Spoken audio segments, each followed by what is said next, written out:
saudara-saudaraku, Bapak dan Ibu, para hamba Tuhan, teristimewa para sintua yang saya kasihi, kita memasuki bagian D pembelajaran kita, yaitu klasifikasi Alkitab atau penggolongan kitab-kitab. Sebelumnya mari kita berdoa. Bapa di dalam sorga, kembali kami memohon kasih Tuhan, urapan Tuhan dalam pembelajaran kami tentang sabdamu. Dan biarlah semuanya menjadi hormat kemuliaan bagi namamu. Dalam nama Yesus kami berdoa dan mengucap syukur. Amin.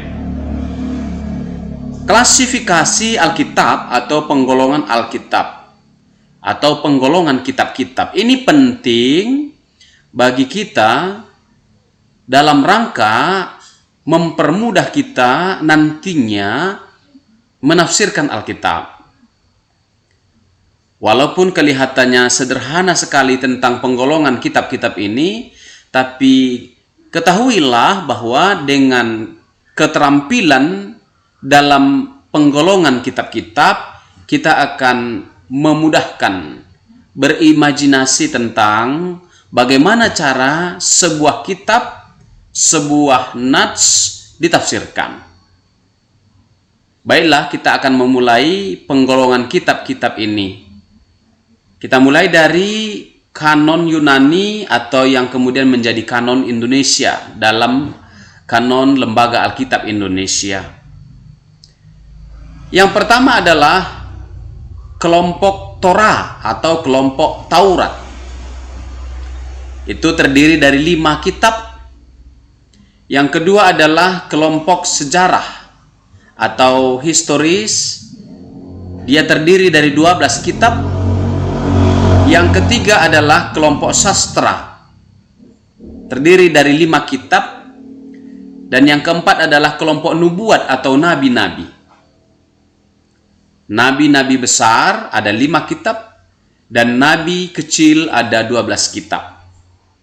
Dan selanjutnya adalah kita melihat pengelompokan tersebut secara lebih detail melalui tabel kita. Inilah dia kanon atau pengelompokan penggolongan kitab-kitab dalam Perjanjian Lama. Pertama, kitab Taurat. Yang diterima sebagai kitab Taurat yaitu kitab Kejadian, kitab Keluaran, kitab Imamat, kitab Bilangan, dan kitab Ulangan. Kelima kitab Taurat ini sering atau dalam konteks Indonesia sering disebut sebagai buku atau kitab Musa. Terutama di dalam Alkitab bahasa Batak langsung dibuat sebagai buku Musa. 1 Musa, 2 Musa, 3 Musa, 4 Musa, dan 5 Musa. Itu barangkali untuk memperdalam pemahaman kita tentang kelompok dari kitab Taurat ini dalam Perjanjian Lama. Yang berikut adalah apa yang kita singgung tadi adalah kitab sejarah. Sejarah ini masih dibagi bagi 2 bagian besar, Bapak dan Ibu. Sejarah bagian pertama yaitu Yosua, Hakim-Hakim, Rut, 1 Samuel, 2 Samuel, 1 Raja-Raja, dan 2 Raja-Raja. Itulah dia sejarah bagian pertama. Sementara itu sejarah bagian kedua adalah 1 Tawarik, 2 Tawarik, Esra, Nehemia, Ester. Mengapa dibuat demikian?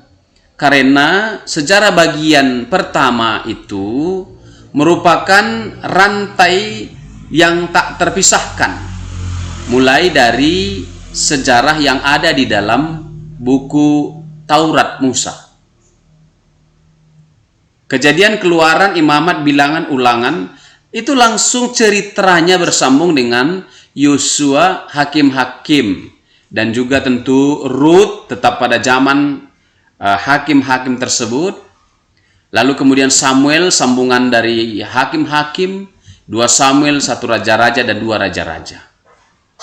Sementara itu, dalam sejarah bagian kedua, Tawarik dan 2 Tawarik itu adalah rekaman ulang. Itu adalah rekaman ulang yang ada di dalam buku Samuel dan di buku Raja-Raja. Jadi ada 2 versi sejarah atau tentang apa yang ditulis di Samuel dan di Raja-Raja direkam kembali dalam versi yang berbeda. Sementara itu Esra dan Nehemia itu adalah sebuah sejarah yang sangat jauh dari kitab Raja-Raja. Mengapa? Karena sudah diselingi dengan pembuangan Babel pada tahun 587. Sepulang dari pembuangan Babel, setelah 70 tahun berselang, maka adalah kitab Esra dan Nehemia. Lalu kemudian kitab Ester juga mempunyai versi ataupun tempat yang berbeda, yang tidak bersambung dari kitab 2 Raja-Raja. Maka disebut sebagai sejarah bagian kedua, karena dia tidak serta-merta sambung menyambung dengan 1 Raja-Raja dan 2 Raja-Raja. Itulah kitab sejarah di dalam Perjanjian Lama. Kita akan lebih mudah memahaminya apabila kita membacanya secara berurutan. Yosua, Hakim-Hakim, Rut, 1 Samuel, 2 Samuel, 1 Raja-Raja, 2 Raja-Raja. Itu langsung menjadi sebuah rangkaian sejarah yang langsung berurutan dan kena-mengena. Selanjutnya adalah kitab sastra dalam Perjanjian Lama, yaitu Ayub, Mazmur, Amsal, Pengkhotbah, Kidung Agung. Itulah yang secara lazim dan umum diterima sebagai kitab sastra. Kita tidak membahas bagaimana kitab-kitab yang lain yang tetap bisa saja menjadi perdebatan sebagai kitab sastra, tapi kita menerima yang umum saja yang ada di dalam kanon Indonesia, Lembaga Alkitab Indonesia. Itulah kitab sastra. Kita sudah pernah menyinggung bahwa buku Perjanjian Lama disebut sebagai Tenak, yaitu Torah, Nebiim, dan Ketubim. Dan ini adalah kitab Ketuvim, yaitu kitab-kitab sastra. Kemudian ada kitab-kitab yang disebut dengan kitab nubuat. Di dalam Perjanjian Lama, kitab-kitab nubuat ini dibagi 2, yaitu nabi-nabi besar dan nabi-nabi kecil. Nabi-nabi besar adalah Yesaya, Yeremia, Ratapan, Yehezkiel, dan Daniel. Dan nabi-nabi kecil adalah Hosea, Yoel, Amos, Obadya, Yunus, Mika, Nahum, Habakuk, Zefanya, Hagai, Zakaria, Maleaki.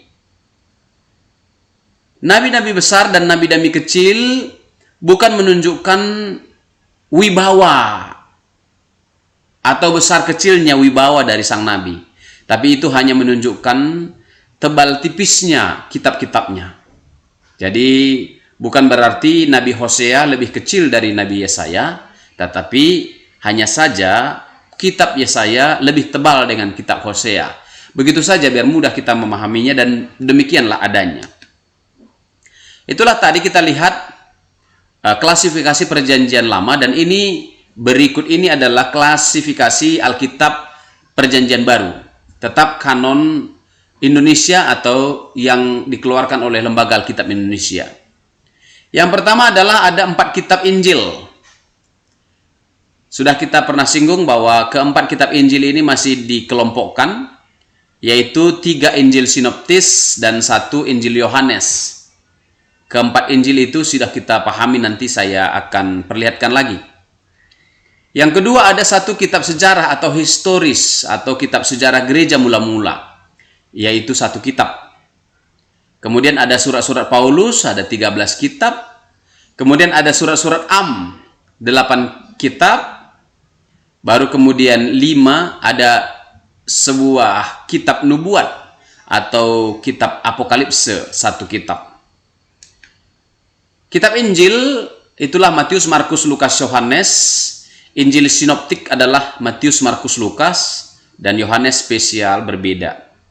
Ada kitab sejarah yaitu Kisah Para Rasul tentang sejarah gereja mula-mula di Yerusalem sejak Pentakosta, dan kemudian bagaimana gereja itu berkembang sampai ke berbagai tempat di Asia Kecil, seperti yang kita lihat dalam kisah Rasul tersebut. Ada surat-surat Rasul Paulus, dibagi dua Bapak dan Ibu, saudara-saudara, kepada jemaat dan kepada perorangan.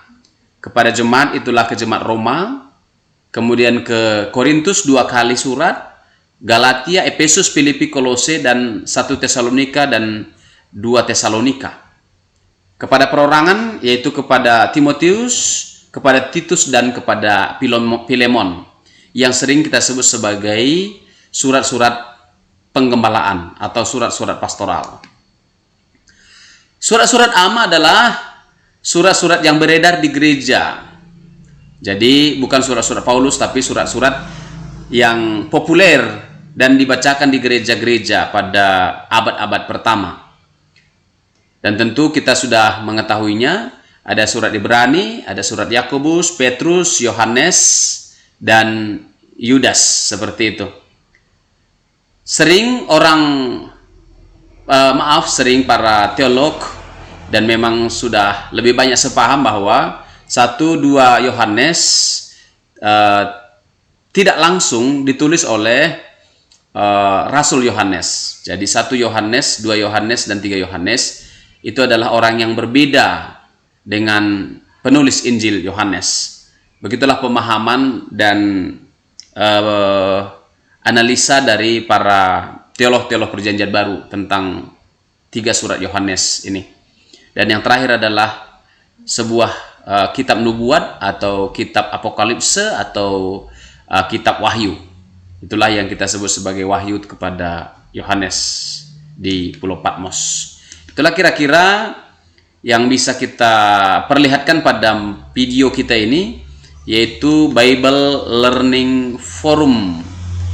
Video kita yang keempat, biarlah pemahaman kita secara baik tentang klasifikasi kitab-kitab Perjanjian Lama dan kitab-kitab Perjanjian Baru ini, kemudian mempermudah kita dalam menafsirkan nantinya. Ketika kita membaca kitab Ulangan, kita tahu itu adalah buku Taurat. Ketika kita berbicara tentang kitab Joshua, kita tahu itu adalah sejarah yang pertama, bagian yang pertama. Ketika kita membaca kitab Mazmur, kita tahu bahwa itu adalah kitab sastra. Ketika kita membaca kitab Yesaya, maka kita tahu bahwa itu adalah kitab nubuat atau kitab nabi. Demikianlah kita akan dimudahkan untuk memahami, karena cara menafsirkan Taurat, cara menafsirkan kitab nabi-nabi atau nubuatan, demikian juga sastra, sangat berbeda sekali teknik dan cara menafsirkannya. Sedemikian rupa dalam Perjanjian Baru juga demikian. Tentu kitab-kitab Injil, sejarah, surat Paulus dan surat Am serta nubuat itu akan berbeda pula cara menafsirkannya. Makin mahir kita mengenali jenis-jenis kitab, maka akan mempermudah kita memahami penafsiran nantinya. Biarlah Bapak dan Ibu, saudara-saudara, hamba-hamba Tuhan, terutama para sintua, para penatua gereja, semakin diperlengkapi melalui Bible Learning Forum video kita pada bagian kelima ini. Tuhan Yesus memberkati kita. Shalom.